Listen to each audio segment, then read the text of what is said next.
नमस्कार. तर पिंगा ग पोरी पिंगा या मालिकेच्या आजच्या भागात आपण पाहणार आहोत की मनोज खूपच घाबरलेला असतो आणि तो सगळ्या घरात त्याची बॅग शोधत असतो आणि बॅग सापडत नाही आहे म्हणून तो खूप टेन्शनमध्ये आलेला असतो. आता मनोज त्याची बॅग शोधतच असतो, तितक्यातच तिथे पुष्पा येते. आता पुष्पाला बघून मनोज खूप घाबरून जातो आणि विचारायला लागतो की वहिनी तुम्ही? आता पुष्पा तिच्या हातातील बॅग दाखवत म्हणायला लागते की तुम्ही हे शोधताय का? आता ती बॅग बघून मनोज चांगलाच घाबरून जातो आणि पटकन पुष्पाच्या हातातून ती बॅग खेचून घेतो.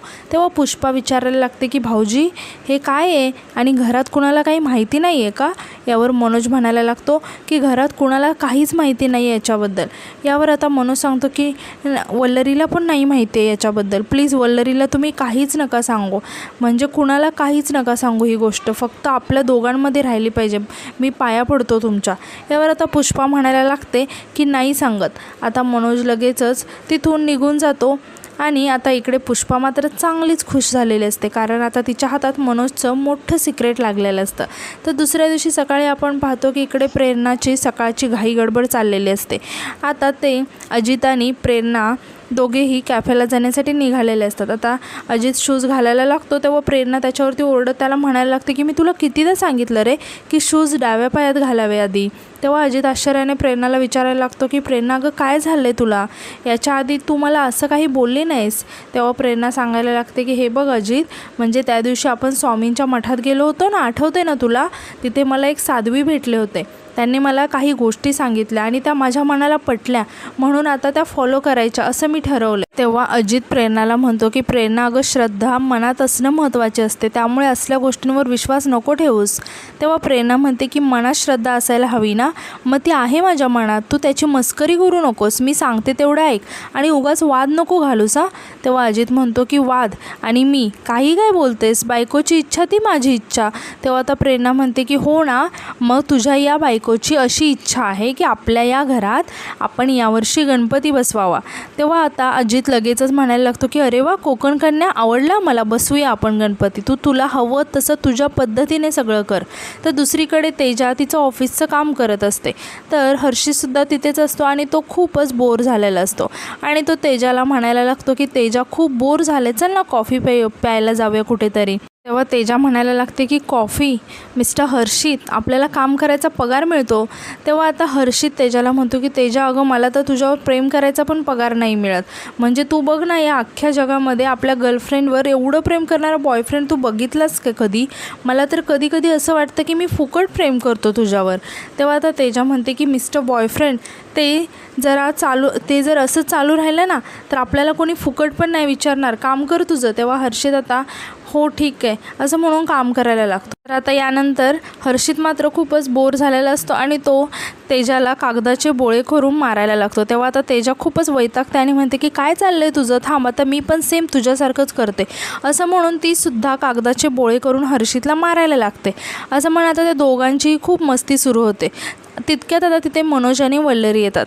आता तेजा विचारायला लागते की काय झालं, इतक्या सकाळ सकाळी तुम्ही दोघं काय इथे आलायत?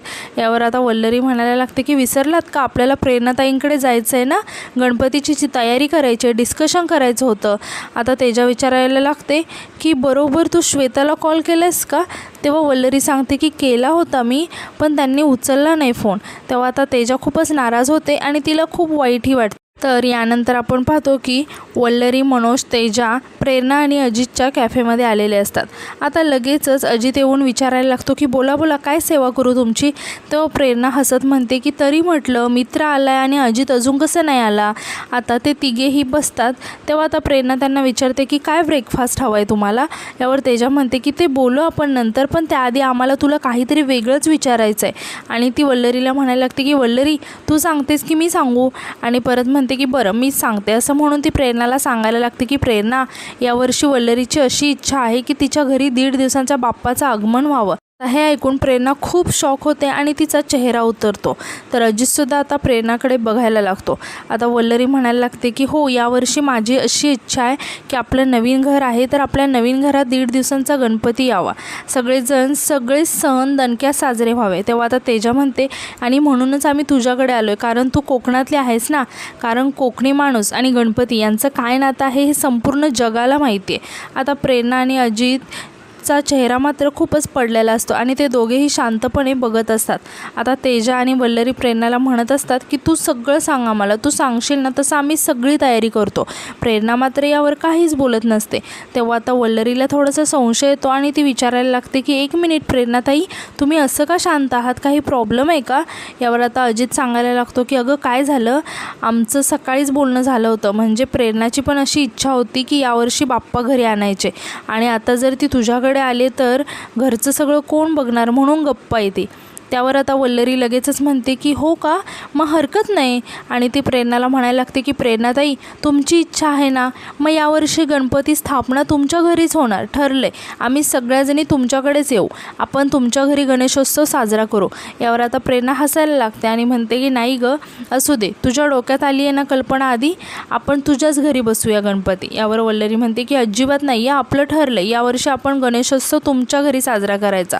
यावर आता प्रेरणा म्हणते की वल्लरी, अगं मी मोठी आहे ना तुझ्यापेक्षा, तर मी सांगते ते ऐकायचं. मी सगळं सांगणार आहे तुला की काय काय तयारी करायची आहे ती, आणि आपलं ठरलं आहे की गणपती यावर्षी तुझ्याच घरी बसवायचे. यावर आता तेजा त्या दोघींनाही थांबवत म्हणते की 1 मिनिट, पहिले आप करता करता गणपतीचा मुहूर्त निघून जाईल. आता यावर आता प्रेरणा म्हणते की हे बरोबर बोललीस बघ तू तेजा. आणि ती वल्लरीला म्हणायला लागते की वल्लरी, तुझं नवीन घर आहे ना गं, तर नवीन घरी येऊ दे की बाप्पा यावर्षी, माझ्या घरी पुढल्याही वर्षी बसवू शकतो आम्ही. त्यामुळे बुलबुल बागेत वाजत गाजत एकदम ढोल ताशाच्या गजरात आलेच पाहिजेत बाप्पा. आणि म्हणते की आणि त्यानिमित्ताने आम्हालाही येता येईल ना गं बुलबुल बागेत राहायला 3-4 दिवस. यावर तेजा म्हणते की आपण सगळ्याजणी मिळून आधी कशी धम्माल करायचो तसंच सगळे आपण करूया. तेव्हा अजित आता म्हणतो की हे सगळं तुम्ही ठरवताय, पण मनोजला तरी विचारा की त्याला चालेल का मी आलेलं. आणि तो मनोजला विचारायला लागतो की मनोज, चालेल ना तुला मी आलो तर राहायला? तेव्हा मनोज म्हणतो की चालायला काय झालं, उलट मला आनंदच होईल तुम्ही सगळे आलात तर. आणि यावर्षीचा गणेशोत्सव अगदी दणक्यात साजरा होणार आहे. आता मनोज ऑफिसला उशीर होतोय असं म्हणून तिथून निघून जातो. तर अजितसुद्धा या तिघींसाठी काहीतरी खायला आणायला तिथून जातो. तेव्हा प्रेरणा वल्लरी आणि तेजाला विचारायला लागते की बरं काय काय तयारी करायची आहे सांगा. यावर वल्लरी म्हणते की तुम्ही म्हणाल तसं, असं म्हणून ते तिघी आता काय काय तयारी करायची आहे याची चर्चा करायला लागतात. तर दुसरीकडे मनोजच्या ऑफिसमध्ये ज्वाला शेठ आणि त्यांच्यासोबत ते दक्षित सरसुद्धा आलेले असतात. आता मनोज म्हणतो की बरं झालं, वल्लरी आता भरत सोनवणेची केस लढत नाही आहे. तेव्हा ज्वाला शेठ खूप खुश होतो. आता ज्वाला शेठ म्हणायला लागतो की ही गोष्ट खूप चांगली झाली की आम्ही आमचं खूप मोठं टेन्शन घालवलं असतो. तेव्हा मनोज म्हणतो की कसं आहे ना सर, वल्लरी आता ही केस लढत नाही आहे, पण आता ही केस नानावटी सर लढत आहे. ते तिचेच गुरु आहेत, तिच्यासारखेच प्रामाणिक. तुमच्या सांगण्यावरून त्यांना मी इथे बोलवले खरं, पण मला नाही वाटत की ते मॅनेज होतील. तितक्यात आता तिथे नानावटी सर येतात. आता नानावटी सर मनोजच्या केबिनमध्ये येणारच तितक्यात त्यांना असं वाटतं की मनोजची काहीतरी मीटिंग चालू आहे. तेव्हा नानावटी सर म्हणायला लागतात की तुम्ही कंटिन्यू करा, मी बाहेर थांबतो. तेव्हा लगेच ज्वाला शेठ आणि ते दक्षित सर म्हणायला लागतात की नाही यांना या ना सर असं म्हणून आता ते नानावटी सरांना आत बोलवायला लागतात. तर मनोजसुद्धा त्यांना आतमध्ये यायला रिक्वेस्ट करायला लागतो. तेव्हा आता नानावटी सर आत येतात आणि खुर्चीवरती बसतात. आता नानावटी सर ऑफिस बघायला लागतात आणि मनोजला म्हणतात की वा मनोज, खूप छान केले ऑफिस. आणि आता ऑफिसमध्येच असणारा वल्लरी आणि मनोजचा फोटो बघून नानावटी सर म्हणतात की खूप छान.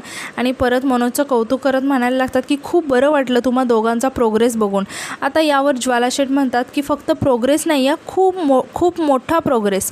तेव्हा आता मनोज थोडासा घाबरतो आणि लगेचच म्हणायला लागतो की सर मी तुमची ओळख करून देतो. आणि तो ओळख करून द्यायला लागतो की हे ज्वाला प्रसादजी आणि हे मिस्टर दक्षकजी.